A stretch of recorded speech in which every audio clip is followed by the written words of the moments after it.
Salut les gars, j'espère que vous allez bien. Nouvelle vidéo aujourd'hui, on va discuter d'un sujet que j'avais peut-être pas forcément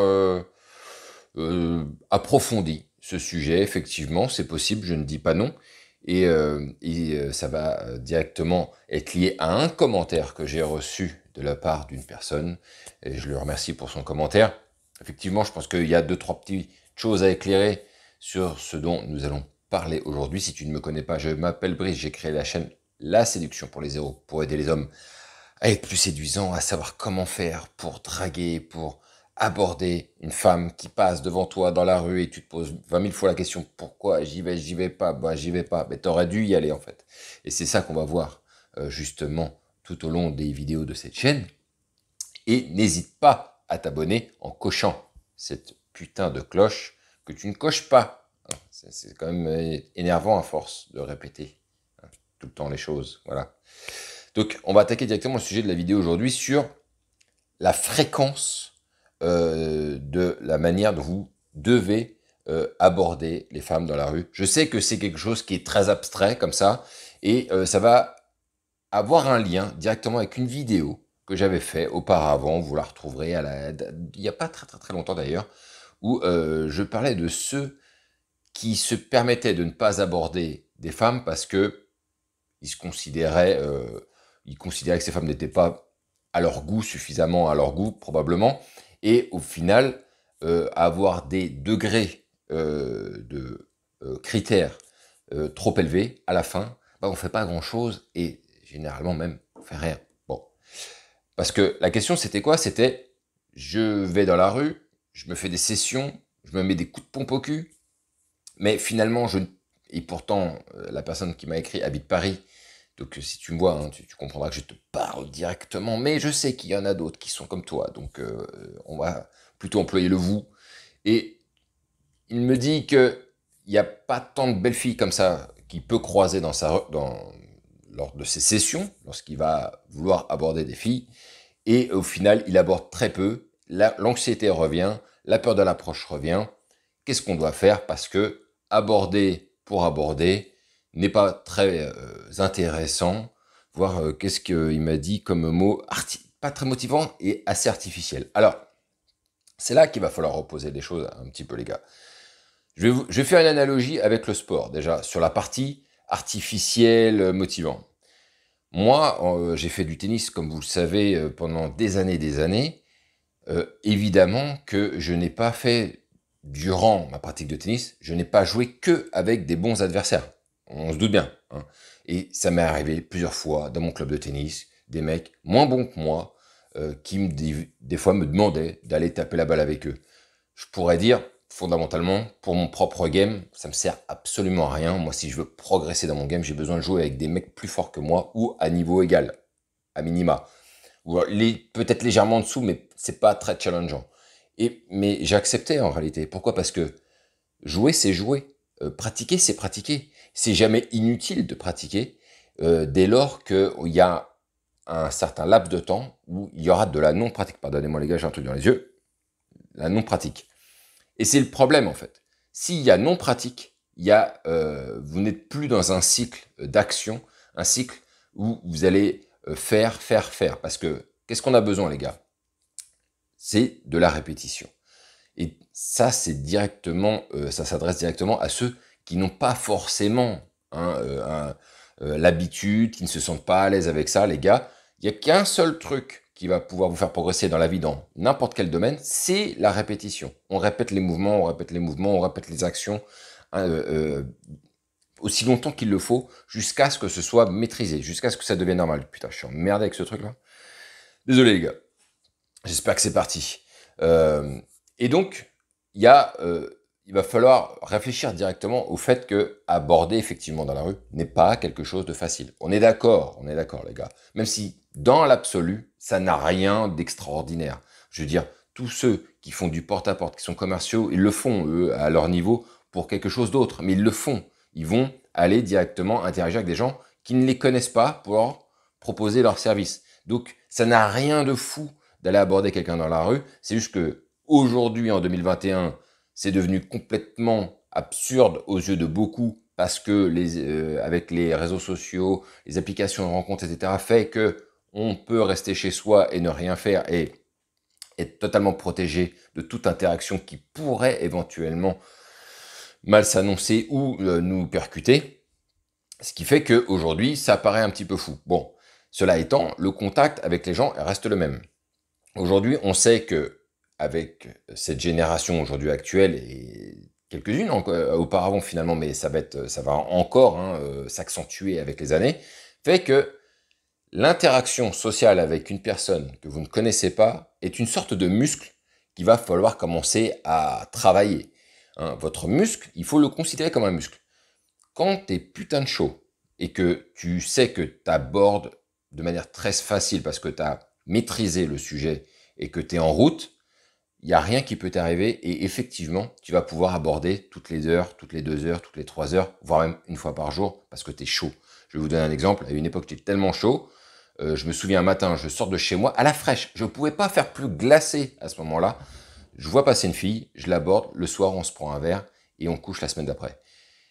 Mais ça, c'est quand t'es très très chaud. Et je le savais très très bien. J'étais dans une dynamique où j'abordais tous les jours, j'arrêtais pas. Et évidemment, quand elle est passée ce matin-là, en fait, j'étais déjà prêt. J'avais pas besoin de m'échauffer. J'avais pas besoin de faire quoi que ce soit. Je savais déjà ce que j'avais à faire parce que j'étais dans un tel effet de répétition et d'action au quotidien, dans mes journées, dans mes semaines, que c'était voilà facile en réalité à réaliser et ça m'a vraiment pas demandé beaucoup d'efforts et quand je vois les résultats que ça a donné derrière, c'était vraiment le jeu en valait la chandelle de se mettre à l'action. Donc qu'est-ce qu'on fait? Est-ce qu'on aborde une fois toutes les heures ou pas? En fait, la question c'est que quand vous sortez dans la rue, que vous décidez d'aller aborder des séquences pour aller aborder une fille ou plusieurs filles, l'idée c'est de ne pas vous refroidir, les gars. Maintenez ce muscle au chaud. Quand vous voyez qu'il y a trop de minutes qui passent, à un moment donné, tant pis, allez aborder quelqu'un et vous n'êtes pas forcé d'aller aborder quelqu'un pour lui dire j'ai envie de faire ta rencontre. Vous pouvez très bien interagir avec ces personnes-là en faisant une approche circonstancielle, en faisant une remarque sur ce qu'elle a, sur ce qu'elle fait, sur son attitude, très simple, sans même vouloir aller pousser plus loin l'interaction. Juste, vous lui faites une petite remarque amusante, et puis vous voyez comment ça se passe. Si ça engage un peu de conversation, ça vous fait continuer à travailler votre muscle, la dialectique, l'interaction, comment diriger cette conversation, comment elle se passe. S'il le faut, interagissez avec des hommes, les gars. On peut parler avec des mecs aussi. Ça ne veut pas forcément dire que parce que vous allez interagir avec un mec, que vous allez vouloir prendre son numéro de téléphone. Vous pouvez très bien interagir avec des gars de manière bon enfant, friendly. Et voilà, c'est juste le temps de remettre un petit coup de manivelle pour se remettre un petit peu dans l'exercice, pour être dans le rythme, parce que perdre le rythme, c'est compliqué. Une fois tu fais une interaction, tu es satisfait, une heure après, tu es redevenu aussi givré que une heure auparavant d'avoir abordé la précédente nana. C'est exactement ce qu'on veut pas. Donc tu baisses, encore une fois, je reparle de critères les gars, mais tu baisses les critères. À un moment donné, ce qu'il faut, c'est interagir pour interagir et sans forcément avoir des idées derrière. C'est juste que vous avez besoin, à un moment donné, si vous n'êtes pas à l'aise, hein, j'entends bien, vous devez interagir très régulièrement. Donc, c'est-à-dire que pendant une heure, interagissez au maximum. Même si c'est une daronne avec ses gosses et vous faites une remarque sur les gosses, mais interagissez avec votre environnement au maximum. Il faut laisser un minimum de temps à votre cerveau de se reposer et de réfléchir à ce que vous faites. Il faut que ça fasse paf, paf, paf, paf, paf, le plus possible. J'ai un truc aussi pour vous. Faire des sessions, c'est bien, j'en ai fait plein de fois. C'est pas forcément, on va dire, le truc le plus productif à la fin pour obtenir un numéro de téléphone. Pourquoi? Parce que, non pas parce que le fait de le faire est mauvais, mais parce que le fait de se lancer dans une séquence en se disant, allez, là je démarre, je fais une session pendant 2 heures, fait que je ne saurais pas tellement l'expliquer pourquoi, mais ça rend souvent les trucs plutôt contre-productifs à la longue.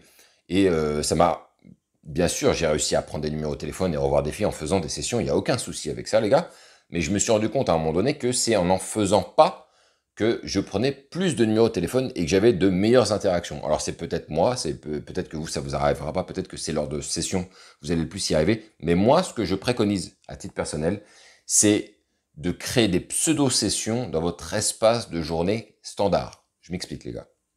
Vous allez, alors là, par exemple, il habite Paris. Vous habitez Paris, vous travaillez à un point A, vous devez rentrer chez vous, donc c'est le point B, vous devez probablement prendre le métro. Eh ben, sortez 3-4 stations avant, peut-être même ne prenez pas le métro, et faites le trajet à pied. Et c'est ce trajet en rentrant chez vous qui va vous permettre de rencontrer des gens et de trouver cette excuse d'aborder comme ça en répétition, en répétition, en répétition. Ce qui ne vous obligera pas à vous dire, allez, là on sort. Non, je sors du boulot, j'y vais à pied et j'interagis sur tout ce que je peux interagir. Jusqu'à épuisement, les gars. Il y a un moment donné, il n'y a pas de pratique sans, à un moment donné, brûler de l'énergie. Il faut brûler un peu d'énergie. Il faut aller jusqu'au bout de ce qu'on peut aller parce que parler, parler, parler, parler, c'est quelque chose qui puise beaucoup dans les ressources. C'est très fatigant d'animer une conversation. Alors, imaginez quand vous en animez 10 de suite, 10, 20 de suite. C'est ce qui se passe, nous, en soirée, quand on sort, faire 20, 30, 40, 50 interactions par soirée. Ça te fait brûler beaucoup, beaucoup d'énergie parce que tu es tout le temps en train d'alimenter. Mais c'est ce que vous avez besoin de faire aussi en ce qui concerne la street. Hein. Donc allez-y, ne perdez pas le rythme. Ça, c'est vraiment le meilleur conseil que je peux vous donner. C'est ne perdez pas ce rythme. Ne faites pas une interaction toutes les heures, c'est contre-productif. Vous ne progressez pas avec ça. Il faut enchaîner, enchaîner, enchaîner. Et enchaîner, ça ne veut pas dire je les enchaîne comme des perles. Il faut enchaîner des interactions. Peu importe ce qu'elles sont, peu importe la valeur de ces interactions, il faut enchaîner les interactions le plus possible. Alors certes, c'est pas genre, attends, toi. Non, laissez-vous quand même un petit temps de repos. Vous avez parlé avec une personne, faites quelques pas quand même, faites quelques mètres, et après, réenchaînez. Mais dès lors que vous allez vous retrouver dans votre cerveau, vous allez le savoir de toutes les manières. À un moment donné, vous allez vous dire, ça fait longtemps que j'ai pas interagi. Ok, là, il faut tout de suite trouver quelque chose, la moindre excuse pour interagir avec quelqu'un. Là, tout de suite, il faut relancer le muscle, il faut relancer la machine. Quand votre muscle, j'ai envie de dire votre muscle social, sera suffisamment fort, renforcé, effectivement, vous vous rendrez compte que là, vous n'aurez plus besoin de faire des sessions. Vous allez pouvoir le faire dans votre vie de tous les jours. La boulangerie, j'en sais rien, faire quand vous ferez vos courses, quelque chose comme ça. Vous n'en aurez beaucoup plus besoin, exactement comme je vous l'ai expliqué avec ma voisine, où en fait c'était, je ne faisais plus de sessions moi à cette époque-là, mais j'étais suffisamment chaud, je le faisais dans mon quotidien, et ça me suffisait pour être suffisamment chaud donc pour pouvoir créer une interaction à la fraîche totale. Donc c'est ça qu'il faut essayer de trouver. À un moment donné, vous ne ferez pas ça toute votre vie. Enfin, vous pourriez le faire toute votre vie. Il n'y a aucun problème avec ça. Mais je pense que fondamentalement, on n'est pas fait pour faire ce genre de choses toute notre vie. Il y a un moment donné, tu vas pas de 20 à 40 ans faire des sessions et aborder dans la rue. Quelque part, tu es un peu en train de stagner, tu es un peu en train de faire toujours la même chose. Il n'y a pas d'évolution là-dedans. Ce serait dommage parce que justement se lancer dans la drague et la séduction de rue et ailleurs, c'est du développement personnel. Le développement personnel signifie que vous êtes tout le temps en train d'évoluer et de monter. Donc, rester à faire la même chose pendant 20 ans, c'est un petit peu l'inverse de ce qui est préconisé en matière de développement personnel, en ce qui nous concerne nous, en tout cas les hommes, parce qu'on sait que les femmes n'abordent pas dans la rue, extrêmement rarement, j'en parlerai pas parce que ça n'a aucun intérêt. Donc voilà ce que je voulais vous dire. Dis-moi, toi, tous ceux qui regardent là, ce que vous en pensez, ce que vous ressortez de ce que je viens de vous dire en termes de conseils. Dites-moi si vous êtes d'accord, si vous n'êtes pas d'accord, mettez un like, mettez un dislike s'il le faut les gars, on y est, il n'y a pas de souci. Mettez un commentaire pour faire monter l'algorithme, hein. On n'a pas atteint encore suffisamment d'abonnés, ça patine un petit peu. Ben oui, mais je fais une vidéo par semaine. Je sais que c'est pas suffisant, mais qu'est-ce que vous voulez que je vous dise, je ne peux pas faire plus pour l'instant. Aujourd'hui, on est à quelque chose comme 350 abonnés, quelque chose comme ça à la louche. Il faut qu'on atteigne les 1000 hein, pour qu'à un moment donné, YouTube décide de monétiser cette chaîne et me reverse quelques euros. Seulement quelques euros, mais bon, ce sera toujours ça de prix. C'est une maigre compensation, mais on en est là, les gars. Donc oui, on veut atteindre les 1000 euros, les gars. Les 1000 abonnés, pardon. On veut atteindre les 1000 abonnés. Donc allez-y, hein, poussez, demandez aux autres de s'inscrire, de s'abonner. On va y arriver, hein, d'une manière ou d'une autre, je ne sais pas, 2022 peut-être, peut-être pas, nous verrons bien, bref. Voilà, j'espère que tu as kiffé cette vidéo, en tout cas, on se retrouve la semaine prochaine, encore pour un nouveau sujet, de nouvelles aventures, et vive le game.